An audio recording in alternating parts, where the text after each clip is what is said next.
ഇതുവരെ നിങ്ങളൊക്കെ ഞങ്ങളെ വിറ്റു തിന്നില്ലേ, ഇനി ഞങ്ങൾ നിങ്ങളെ ഒന്ന് വിറ്റു തിന്നട്ടെ. ഇതാണ് ഇറാന്റെ ഇപ്പോഴത്തെ ആറ്റിറ്റ്യൂഡ്. ഹോർമോസ് കടലിടുക്കിലൂടെ കടന്നു പോകുന്നതിന് കപ്പലുകൾക്ക് ടോൾ ഏർപ്പെടുത്തിയിരിക്കുകയാണ് ഇറാൻ. $2 മില്യൺ, അതായത് ഏകദേശം 18.8 കോടി രൂപയാണ് കപ്പലുകൾ നൽകേണ്ടി വരിക.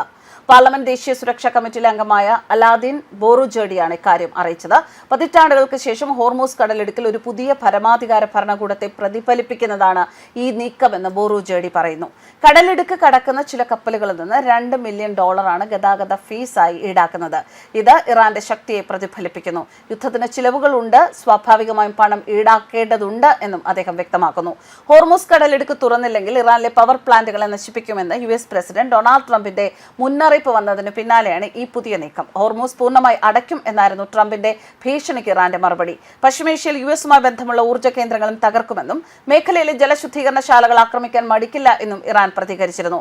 നിലവിൽ ഹോർമോസ് തുറന്നിരിക്കുകയാണ് എന്നും എന്നാൽ ശത്രു രാജ്യങ്ങളുമായി ബന്ധമുള്ള കപ്പലുകളെ കടത്തിവിടില്ല എന്നും ഇറാൻ ആവർത്തിച്ചിരുന്നു. പെർഷ്യൻ ഉൾക്കടലിൽ ഹോർമോസ് ദ്വീപിന് സമീപം US-ന്റെ F-15 യുദ്ധവിമാനത്തെ വെടിവെച്ചിട്ടെന്നും ഇറാൻ അവകാശപ്പെട്ടു. സംഘർഷമില്ലാത്ത സാഹചര്യങ്ങളിൽ ദിവസവും 100 മുതൽ 140 വരെ കപ്പലുകൾ ഹോർമോസിലൂടെ കടന്നു പോകാറുണ്ട്. വർഷത്തിൽ 30,000 കപ്പലുകൾ കടന്നു പോകുന്നു. ഇതിൽ പകുതിയും എണ്ണയും LPGയും ഒക്കെ നിറച്ച ടാങ്കറുകളാണ്. നിലവിൽ 5 മുതൽ 10 കപ്പലുകൾ വരെയാണ് ഹോർമോസ് കടന്നു പോകുന്നത്. ചൈനീസ് കപ്പലുകൾക്ക് കടലിടുക്കിലൂടെ നിർബാധം കടന്നുപോകാൻ അനുവാദമുണ്ട്. ഇറാന്റെ 91% എണ്ണയും വാങ്ങുന്നത് ചൈനയാണ്. മാർച്ച് 1 മുതൽ 18 വരെ ഹോർമോസ് കടന്നുപോയത് 105 കപ്പലുകൾ മാത്രമാണ്. ദിവസം ശരാശരി 5 മുതൽ 6 കപ്പലുകൾ വരെ.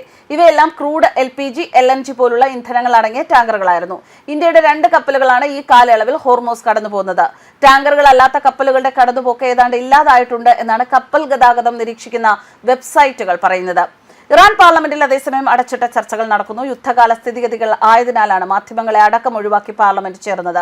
US-മായുള്ള നയതന്ത്ര നീക്കങ്ങളെ സംബന്ധിച്ചും പാർലമെന്റ് ചർച്ച ചെയ്യുന്നതായാണ് വിവരങ്ങൾ. ഇറാനിയൻ സായുധ സേനാ മേധാവി മേജർ ജനറൽ അബ്ദുൾ റഹീം മൗസവി, വിദേശകാര്യമന്ത്രി അബ്ബാസ് അറാഖ്ചി എന്നിവർ പാർലമെന്റിന്റെ ഈ സമ്മേളനത്തിൽ പങ്കെടുത്തതായി റിപ്പോർട്ടുകൾ പറയുന്നു. അടച്ചിട്ട മുറിയിൽ നടന്ന സെഷനിൽ നയതന്ത്ര പ്രതിരോധ വിഷയങ്ങൾ അവലോകനം ചെയ്തതായി parliament speaker Mohammad Bagher Ghalibaf പറഞ്ഞു. News desk കർമാനൂസ്.